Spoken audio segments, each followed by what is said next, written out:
Welcome to the Great Detectives of Old Time Radio. From Boise, Idaho, this is your host, Adam Graham. If you have a comment, send it to me, box13@greatdetectives.net. Follow us on Twitter at Radio Detectives and become one of our friends on Facebook, facebook.com/Radio Detectives. Before we do get started, I want to encourage you to pick up your copy of my treatise, What Made the Golden Age Shine, in which I explain what's so great about the golden age of entertainment. It's available as an ebook for the Kindle, as well as for the Nook, the iPad, and other e-readers. You can pick up your copy of What Made the Golden Age Shine for 99 cents. Now it's time for our very last episode of Easy Money. The original air date is May the 18th of 1955, and the title is The Charity Benefit Racket. In just a moment, Easy Money. But first, from the stage of New York's famous Carnegie Hall right into your own home, the Telephone Hour brings you a melodic 30-minute concert every Monday evening. This week's guest artist on the Telephone Hour is Metropolitan Opera star Blanche Thiebaum, and among her selections are favorites by Debussy and Bizet. Accompanying Miss Thiebaum will be the 57-piece Bell Symphonic Orchestra under the baton of Donald Voorhees. It's part of your Monday evening of music. So listen tomorrow night for the Telephone Hour. Now stay tuned for Easy Money on NBC.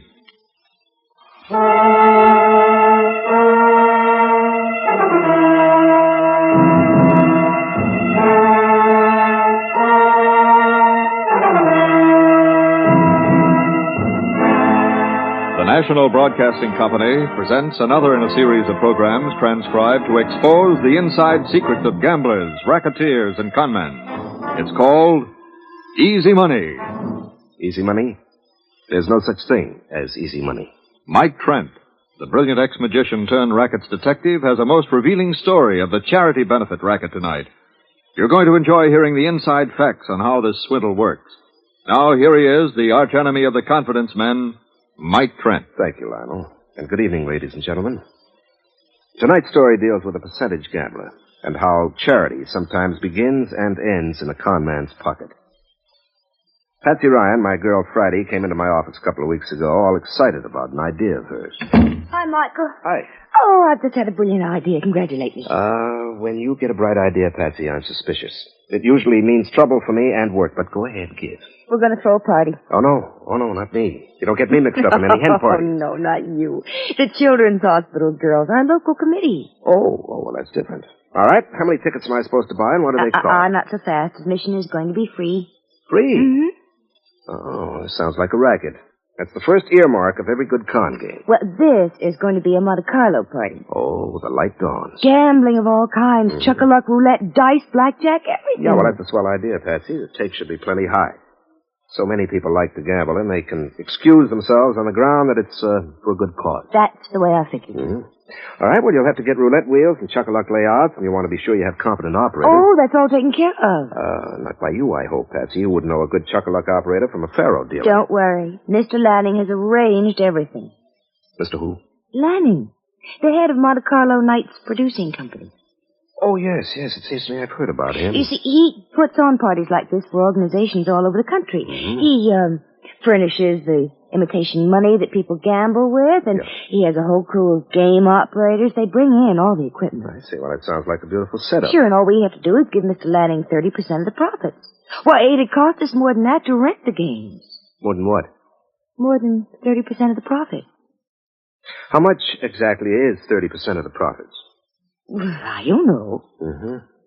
You know, Patsy, my guess is that Mr. Lanning's going to be mighty well paid for his trouble. Mighty well paid. You mean you think maybe he's crooked? Well, I don't know. But I think I'll talk to him if you haven't any objections. Michael, I wish you would. He's staying at the Five Oaks Hotel. Yeah, well, as long as you're mixed up in this thing, Patsy, I want it to work out right. So I'm going to go over to the Five Oaks right now, and I'll soon know whether Mr. Lanning's on the up and up. Would you please? Yeah. I'll let you know whatever I find out.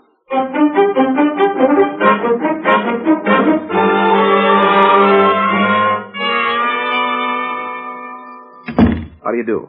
You Mr. Lanning? Yeah, and you're the fellow that just phoned up? Yes, that's right, Mike Trent. Okay, Trent, take a load off the feed. Have a cigar. Thanks. What's the pitch? Well, Miss Patsy Ryan tells me you're going to run the Monte Carlo party for the Children's Hospital benefit. That's right. Why? Well, I want the girls who are handling that party to make plenty of money for their fund. I wouldn't want the promoter to make it all. Trent, I've been a gambler all my life. I've won and lost a lot of dough. Used to be a hunch gambler. Know what I mean? Oh, yeah, sure. Lost my shirt that way. Watched a lot of other suckers go broke. Finally, I got smart. Oh? How does a gambler get smart? By learning to play the percentages. I started a real sure thing, this Monte Carlo night's layout. You mean the percentage is good? I mean, it's perfect. In the first place, I got the house percentages with me, not against me. I'm on the right side of the gambling table for once. In the second place, a society mob out to give their dough to charity don't care how much they lose. Say I get 30% of the take. That can be real dough. Yeah. You sure there's no strong arm stuff? They don't need to be, pal. I can make too much playing it straight to try any phony business. Yeah. Well, what you say sounds convincing, Lanny. It's the truth. This outfit that's putting on the party will get an honest 70% of the profits. My take is 30. See, I ain't greedy. Well, Lanny, this setup better be as honest as it sounds. Now, what you driving at? I'll be at that party.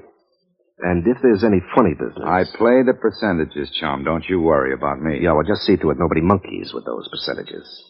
I know my way around better than the girls who are putting on this benefit party, and I don't intend to see them cheated. I tell you, you got nothing to worry about. It's all a kind of friendly proposition. Yeah. Okay. Hope so, anyway. Well, I'll see you at the party. But, just remember what I said.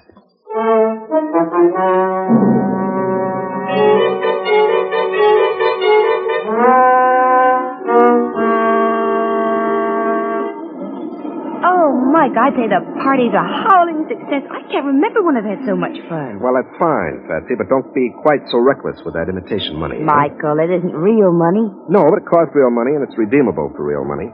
You know, you've lost about $20 worth of it already, and the evening is still young. Oh, it's all for good cause. And we really ought to be able to turn over plenty of profits. Everybody's spending scad. Yeah, I'll have to admit that Lanning knows how to run a party of this kind. He should. It's his business. Yeah. Oh, Mike, come on over here. Let's play some chuck-a-luck. We haven't tried that yet. Yeah, well, okay, Patsy, but there's a game where you can get rid of your money real fast. You bet, folks. There's only 6 numbers. This is the game where you get a 50-50 break. 6 numbers and 3 dice. And we pay even money. If ace, deuce, and trey wins, the house pays what it takes off of 4, 5, and 6. Now, here's the game where the house can't win. Well, I don't see why we're running this game. You don't what? We can't make any money at it. Oh, well, that's what you think, Patsy. It's got the heaviest odds in its favor of any game in the room. Michael, the man just said that Put one of those phony $10 bills on one of the numbers, go ahead. Oh, that's $50 in real money, isn't it? Go on, put it down.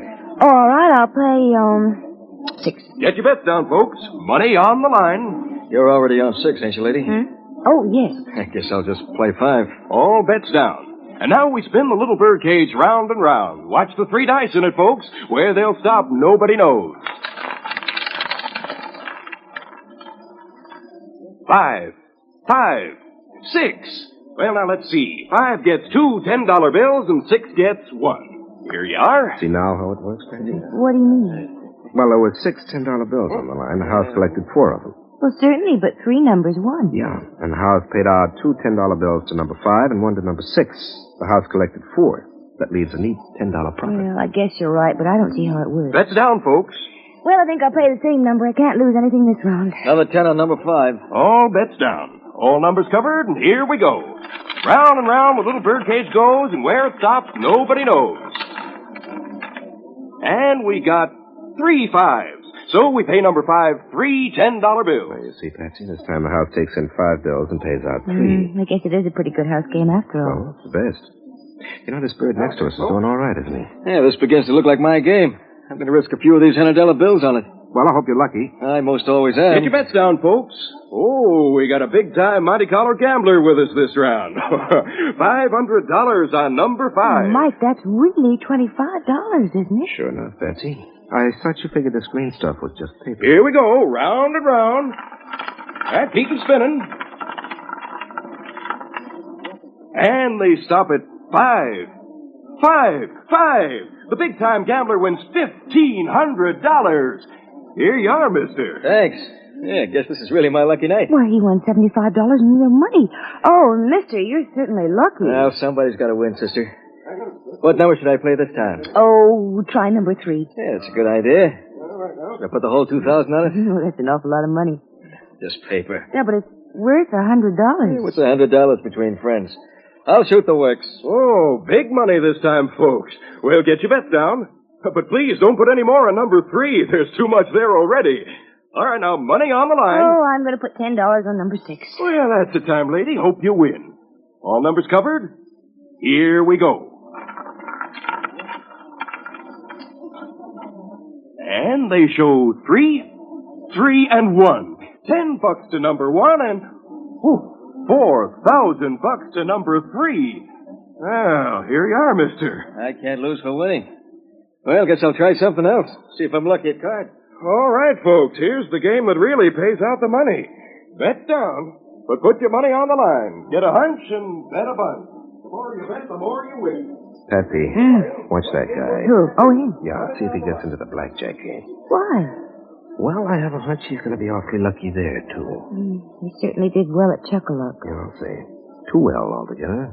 Michael, he couldn't have been crooked. He didn't get a chance to handle the dice. They were locked up in that birdcage. Yeah, I know, Patsy. They always are. But you know, something's happening here. And I'm going to find out what it is. And whatever it is, it's being worked on some mighty queer percentages. All right, come on, let's take a look at that blackjack game. Ought to be good. Listen, pal, why don't you beat it? You've chased everybody else out of the game. Scared of me, huh? You're too lucky. Nobody else wants to play. They just want to watch you. Deal 'em out. I'm betting $5,000. Mister, go a little easy, can't you? That's $250 real dollars. Deal 'em out. Okay. Oh, and Mr. Lanning seems to be pretty mad about it, doesn't he? Yep. I don't blame him. How many cards? I'm Pat. The house pays 19. Pay me, mister. I got a 10 up and a king in the hole. I never saw such luck in my life. Hey, boy, bring some more of that house money over here, about $50,000. Looks like I'm going to need it.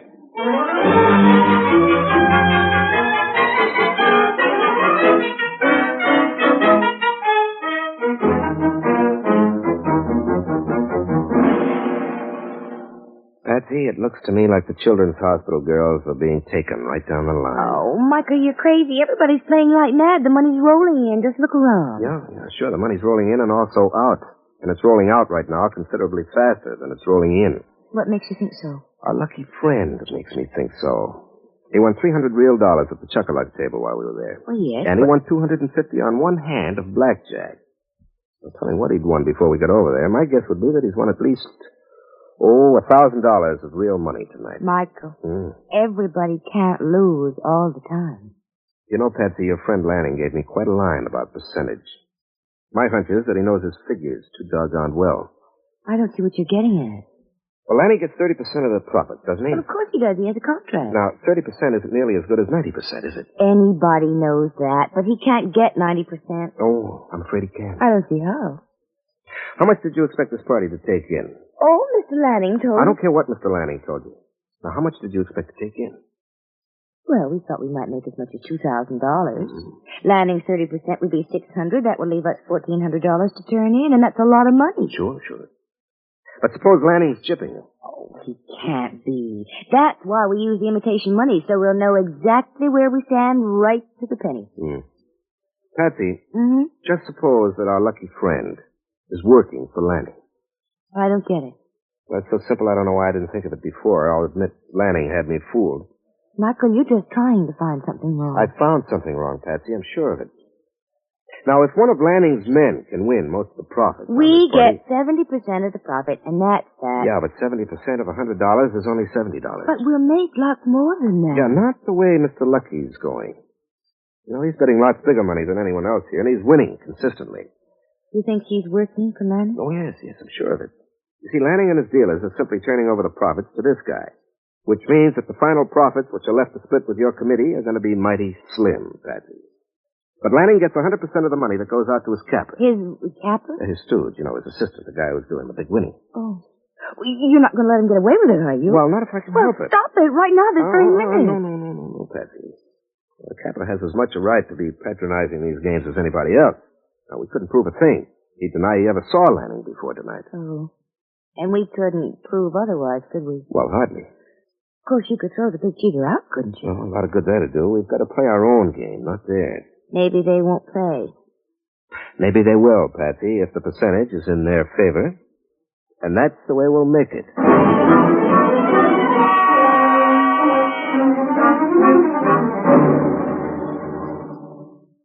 That's the most ridiculous thing I ever heard of, a butcher's cleaver. That's what I said, a butcher's cleaver, and a good sharp one. Where would I get a butcher's cleaver at this time of night? Oh, you can get one all right. Why can't you get it yourself? Because my voice doesn't have the emotional appeal for your butcher, Mr. Schultz.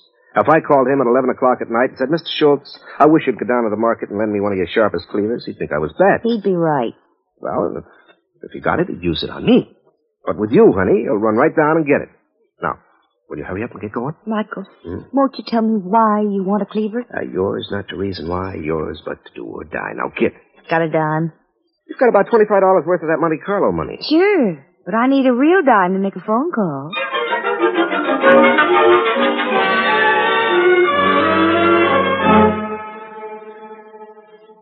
Hello, Mr. Schultz.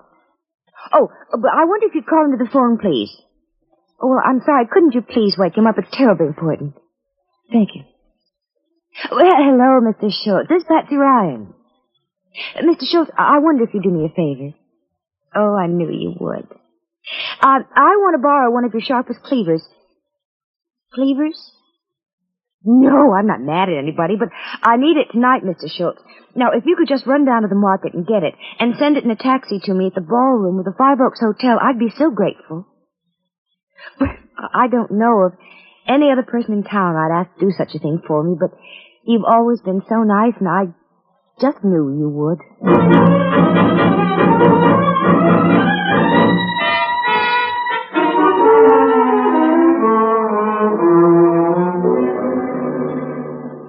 Well, have you got it, Patsy? Yes, I've got it, but I don't understand things at all. First, you're in such a hurry to get the cleaver, and then you just have a fit when I start to walk into the party with it, and then you drag me out here to the check room. Well, I was afraid somebody might see it, Patsy. What do you mean somebody might see it?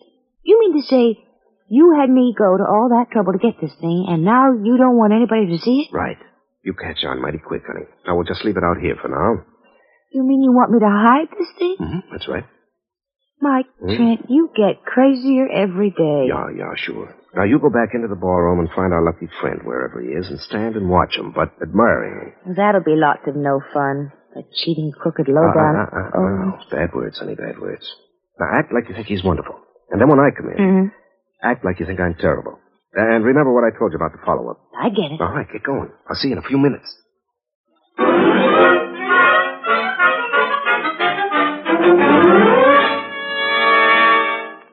Still winning, I see. Yeah. I've been lucky at everything tonight. Hey, where's the guy you was with? Oh, him. Oh? Thought you two was pretty thick. Well, we all make mistakes, don't we? Well, sit down. I'm all set to win some more dough. Well, I hope you ain't as lucky as you were the other time, lady. He cleaned this game out like it was a kindergarten marble game. $800 real dough he took. Real dough, not this imitation money. And I'm still lucky. I'll bet $1,000. That's really $50, lady. $50 on one blackjack handle. This is exciting. Okay, suit yourself. How many do you want? The rain makes the trees and the flowers so pretty. Why doesn't it rain on me? Hey, Polly. Hey, Polly. Hi. Your friend's got quite a bun on, ain't he? He is no friend of mine. Don't know as I blame you. Hello, beautiful. You still mad at me? Still mad at me? I don't even know you. Oh, she's mad at me, Mr. Lanny. Patsy's mad at Mike. Can you imagine pretty little Patsy being mad at Mike? I guess I ought to get a drink on that, huh, Mr. Lanny? You want a drink, Mr. Lanny? Will you? No, thanks. Now, if you'll just move aside, we're playing blackjack here. Oh, blackjack. You play that with cards. Oh, that's a wonderful game. It's really wonderful. You want to see a card trick? I'm a magician. I do card tricks. Hey, give me a deck here. Hey, don't pick up those cards. You've messed up our blackjack hand. Oh, that's all right, pal. Don't you apologize. You just think nothing of that. Now, you take a card, just any little old card. You might as well humor him. Let him do the trick, and maybe he'll get out. All right. Okay, bud, I got a card. All right? What is it? 6 of diamonds. 6. That's absolutely right. That's correct. 6 of diamonds. No. Ain't that a good trick? Ain't that it? It's a dandy, huh? Scram, fella. I want to play blackjack. Yeah, I'm going to show you another good trick. Here. Now, spill a card. Okay, my hand's not working so good. I got to pick up the card. Move on, guy, will you? We're busy. Oh, what's up, guy? Hey, you want to fight? All right, put him up. Go ahead. You're holding up the game. Game. Listen, I'm going to show you something better than any game, you see? You remember when I came to see you, Lanning? I told you I knew a lot of stuff, didn't I? Huh? Well, I do, you see. I don't doubt it, but Now, this you just gentleman... name any card in the deck. Any card at all. All right, the ace of hearts. Ace of hearts, he says. Everybody hear that? The ace of hearts. Now, watch me cut it the first time, just like nothing. Zip. There. Well, I'll be doggone. Yeah, she's gonna be done. You want to know something? I'm the only guy in the world that can throw that trick. There's nobody else in the whole entire world. I'm the champ, you see? I've seen that trick done before. Oh, wise guy. Hey, you want to fight? Michael, will you please get out of here? You're holding up the game. Scram, go on, beat it. I cut the cards right the first time. Tonight, mathematical odds 52-1, right? Yeah, sure. Now run along. Only guy in the world that could do that. I bet you... I bet you $1 million nobody here can do that. Even money. Hey, is that your real face or you wearing a mask? Now look, get out. You said somebody else could cut any card call for us first time. Put up or shut up, Zeus Snoot. Listen, do I have to take that kind of talk? Look, don't pay any attention to him. Oh, ask any of your lip Lanning. Now, how about a parrot beef? You want to bet? No. Oh, I get it. You got to turn your winnings over to Lanning, huh, Capper? I'd be careful what I said, Trent, if I were you. You think I don't know the answers. I wasn't for yesterday, you know. Talking like that ain't the way to stay healthy, but... bunch of cheap bikers, that's what you had. A whole bunch of Mr. you. Trent, leave us alone, please. Can't you see you are not wanted? Oh, not wanted. All right, I'll just leave. That's what I'll do. I'm just gonna leave. Oh, thank goodness.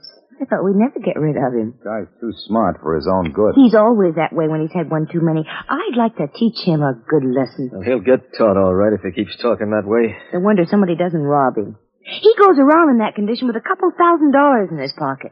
Yeah? Yeah, and that trick of his, cutting any card called for, he thinks is so wonderful. I wish somebody'd beat him with the cards and beat him at his own game. That's a pretty good trick at that. Mr. Lanning, couldn't you do it? Me? No, it's too tough for me. I've got it. I don't know why I didn't think of it before. Of what? It's so simple. It's so beautiful. Oh, it'd work like a charm. What'd work? A way to beat him in his own game. It's an old carnival trick with a cleaver. It's a sure thing for a smart aleck. Now, look, I'm going down to the hotel kitchen, and I'll be back in 1 minute. Now, you wait for me, both of you. Okay. It's the cleaver stunt. Hey, it's an old one, but sure fire for a sucker now. Sure, I know now. Boy, it's a Lulu. There's a guy I really want to take. Yeah, well, the way he's acting, all the chumps are on our team. Look, bet him $1,000. When you win, turn it over to the party fund. Yeah? Why? We can't get away with no strong-arm stuff. I got it. Listen, you give Trent's money to the party committee. That way the party shows a profit and we get 30% of it. We also get the real profit and without no heat on us. Trent pays for the party. It's a cinch. Man, that's a beaut. And we'll use the old Carney gag. Did you say Connie or Corny or both?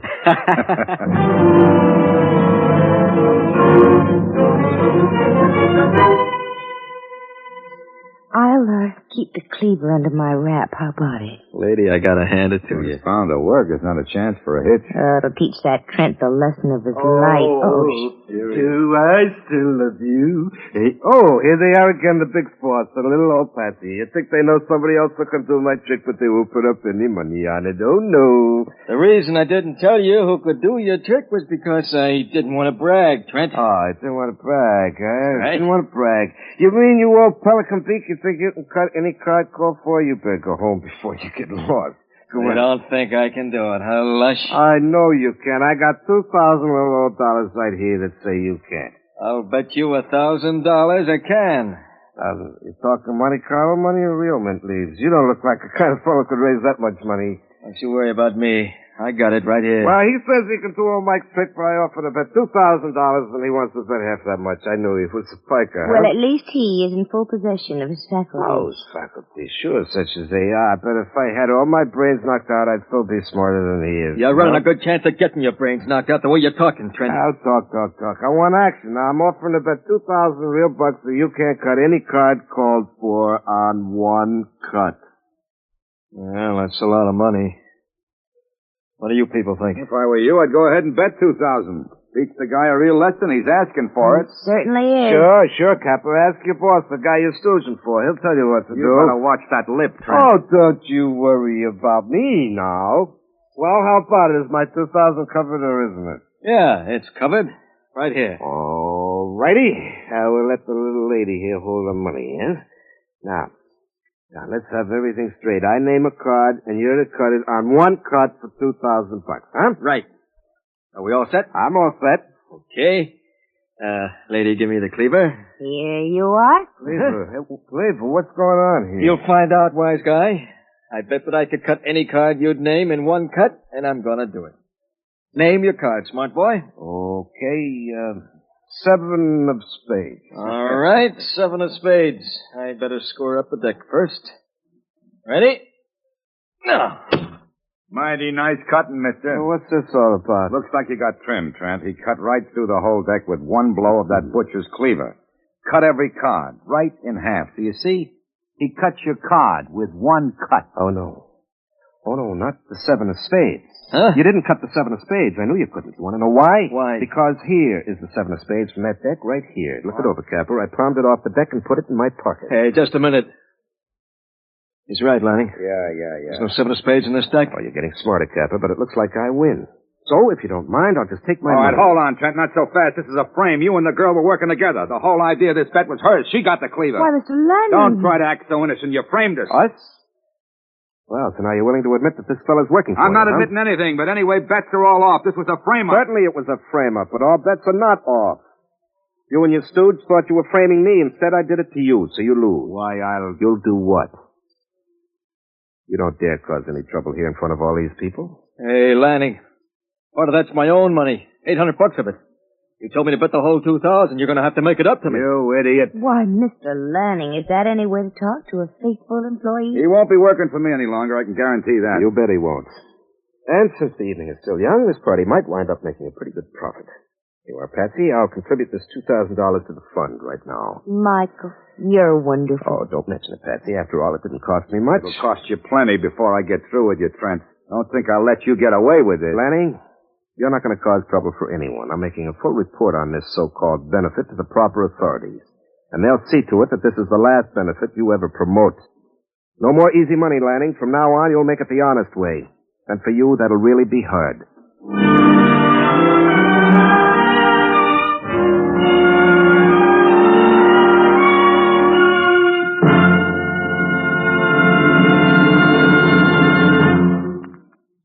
And now, a last word from the famous magician turned rackets detective, Mike Trent. Thank you. When you contribute money to charity, be sure your money is going to the proper place. In recent years, too many unscrupulous promoters have used a good cause as a front. And the benefits these promoters have staged have benefited nobody but themselves. Be sure to be with us next Sunday at this time for another story of the fleecers and the fleeced. Same time, same station. And now this is Mike Trent signing off with the thought that when a gambler offers odds that are in your favor, there's something odd besides the odds. Remember, there's no such thing as easy money.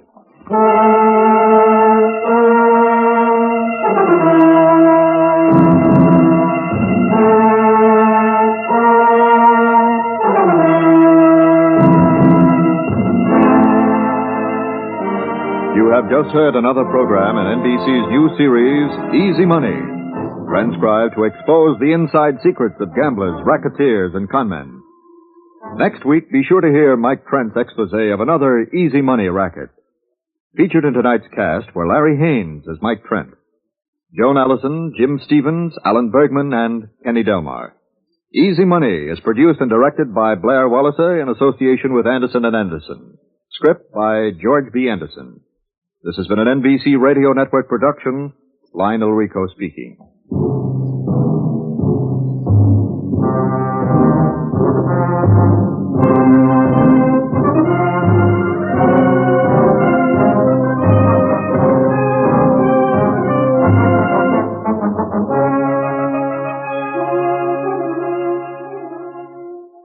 There are few things more exciting to a child than to gather in a small group to watch those gallant firemen struggle with heavy hoses to put out a fire in a burning house. The children see only their heroes fighting fire with water. An adult who had stopped to watch would probably notice other things. The members of the family throwing household possessions out the window. The terrified and confused faces of the children who live in that house. A dog or a cat clawing frantically at a door or window in an effort to escape the heat and smoke. And the distress on the faces of the owners of the house. Now, don't let this happen in your home. Check regularly on the following points of fire prevention. Don't smoke in bed. Dispose of all old newspapers and rags. Have a licensed electrician repair defective electrical equipment and wiring. Keep matches away from children. Use a cleaning fluid that won't burn. Remember, don't gamble with fire. The odds are against you.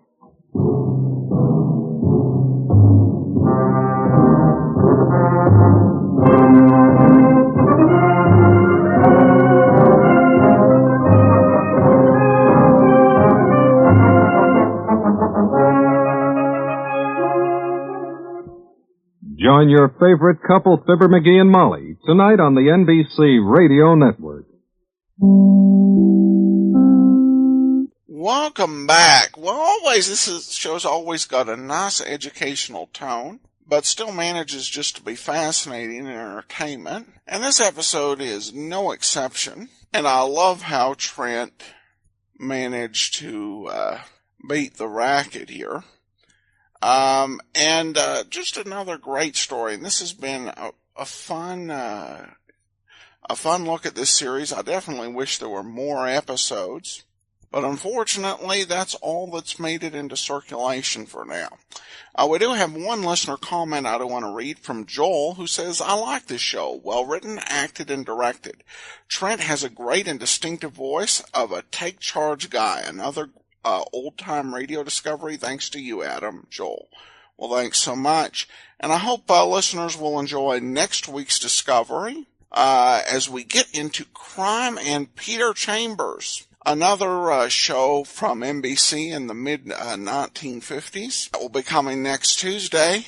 Tomorrow, it's The Adventures of Philip Marlowe. In the meantime, send your comments to box13@greatdetectives.net. Follow us on Twitter at Radio Detectives and become one of our friends on Facebook. Facebook.com/Radio Detectives. From Boise, Idaho, this is your host, Adam Graham, signing off.